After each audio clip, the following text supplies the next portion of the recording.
Hi guys, I've got something very interesting for you to discuss with you here.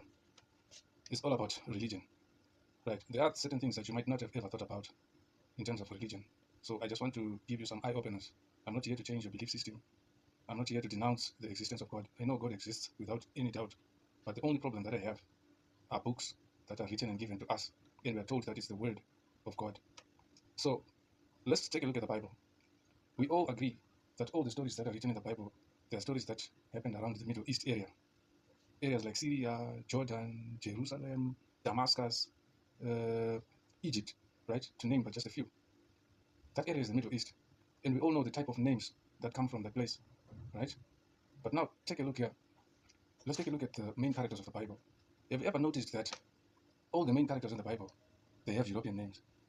Check out, for example, the guy who killed that great Philistine giant called Goliath. Guess what? His name was David.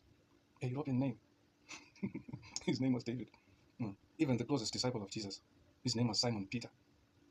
Simon Peter, a European name. And the mother of Jesus was Mary. And Mary's cousin was Elizabeth. Come on, guys, just check out the names.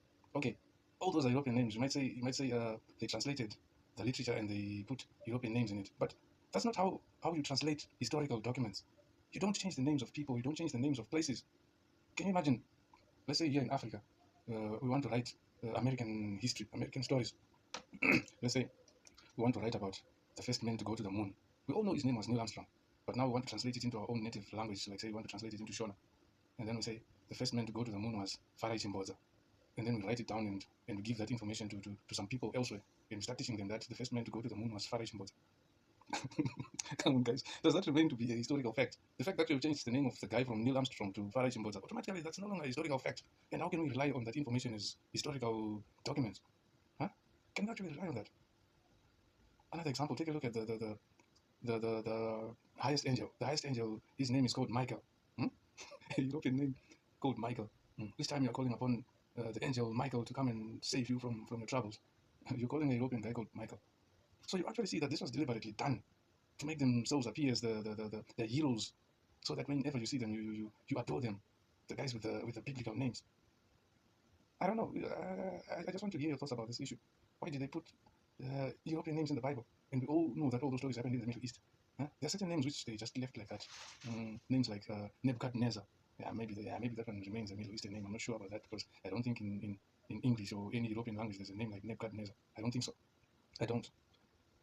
So I don't know, guys, how reliable this book is as the infallible word of God with with some edited information, some text which is edited.